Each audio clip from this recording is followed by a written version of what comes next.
Alright.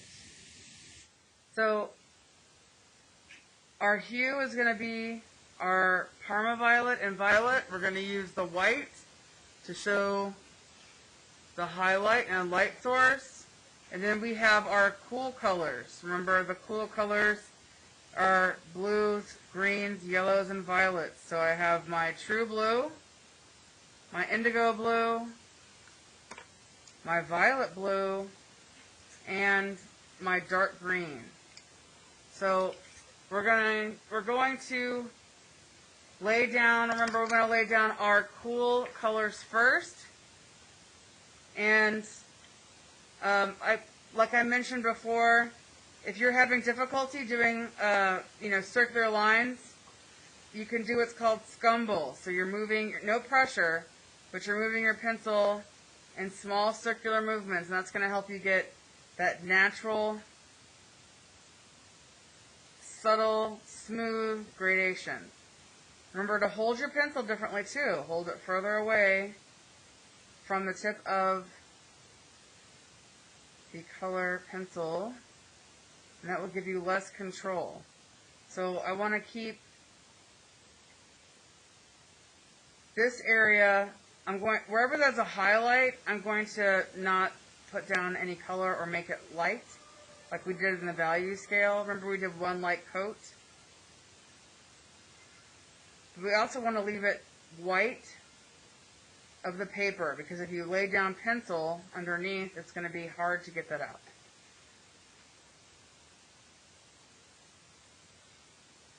So I've left that light, and I'm looking at this as reference above.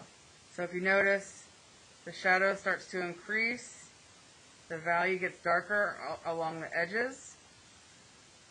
So I'm going to slowly build it up, and just like we did the value scales, remember we want to start off with light pressure and then do a slight gradual buildup. So right now I'm establishing my cool tones first. So I've gone around my sphere with my true blue. And I also want to put the same color in my shadow. Alright, so that's my first layer. Second layer, I'm going to do my blue indigo. This is a darker blue, so I'm going to try and keep most of it where it's the darkest value on my sphere. I actually want to keep that, be very careful about putting too much of that down or it's going to appear in your, once you layer the white on top.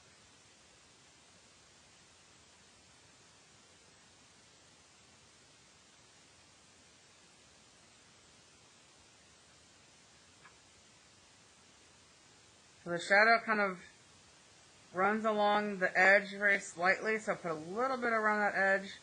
And then of course I'm going to put it in my shadow.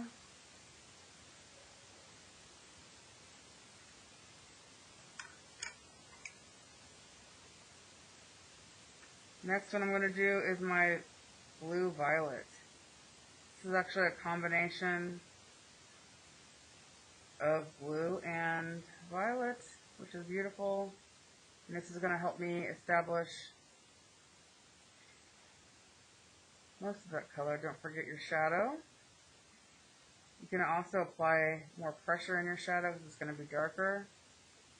If you need to, you can also turn your paper, if that helps. So you don't have to always go in one direction. You can move with.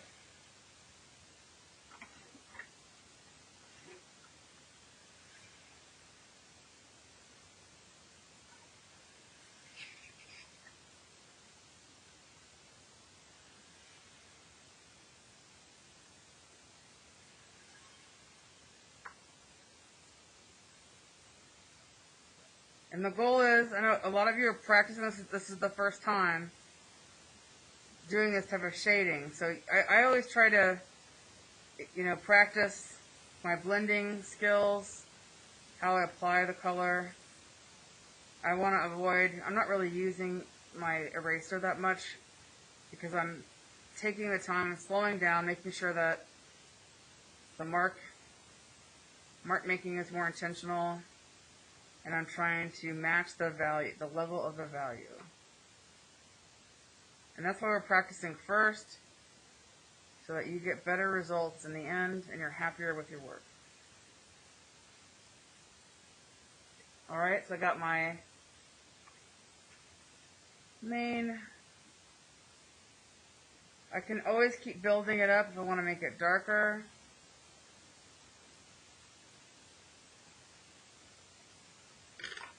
And I'm going to do a layer of my dark green. I'm mainly keeping my dark green in the form, the tone of my image.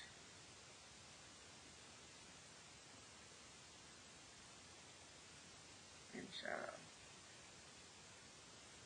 The sphere.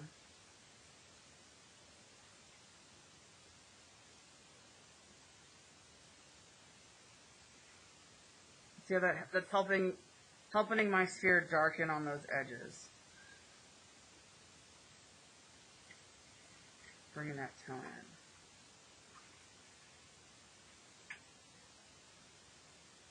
You notice I haven't really pressed down very hard. I'm really keeping it light. I haven't made that commitment yet. It's being very careful. And I've left that middle part lighter. I think I need to make it a little bit darker, and I'm going to use that for my hue. So I've got all of my cool colors laid in. These are all 4 of those colors right here. So the next step is going to be my hue, right? So I'm going to take my Parma Violet, and I'm going to start laying in my Parma Violets. This is my hue. It's like your final color.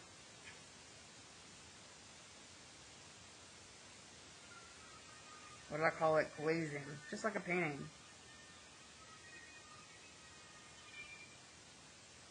So laying that violet over all those cool colors.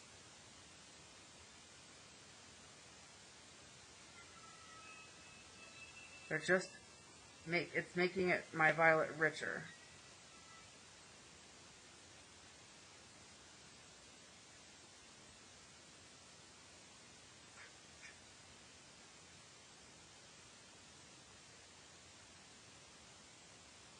Still haven't pressed down very hard. So I'm bringing the light Parma Violet closer to the area where I ignored, so I wanted to keep that light.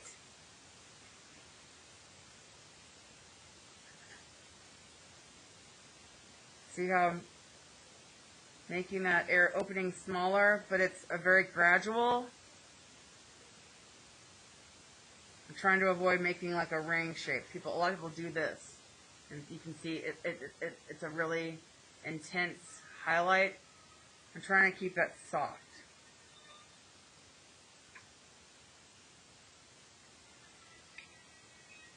I'm also going to put a darker layer, heavier in the shadow. And my final layer is the violet.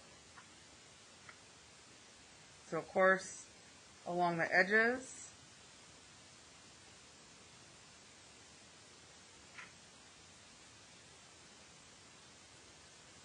make it darker,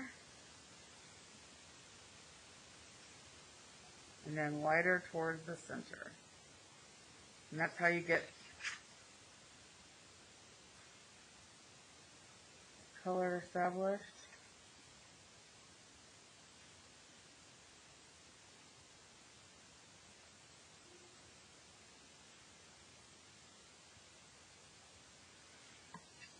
And then you're going to take your white,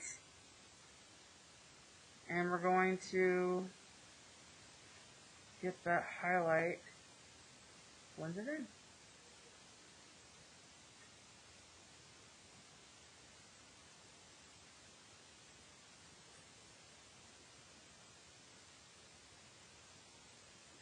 Okay?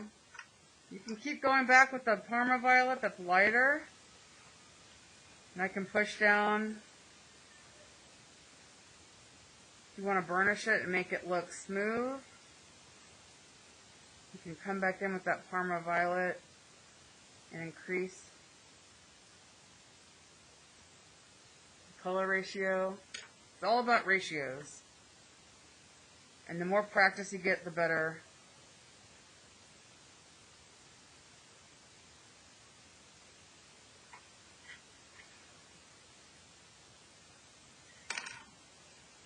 But this would be good if you were doing like grape,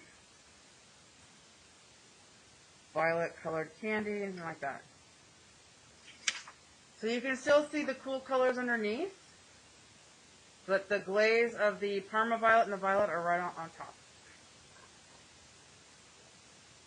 Everybody seeing? So that's why we're practicing here first, and these are our secondary colors. And if you wanted to practice and see, practice with using different violets or blues or cool colors, certainly could do that as well.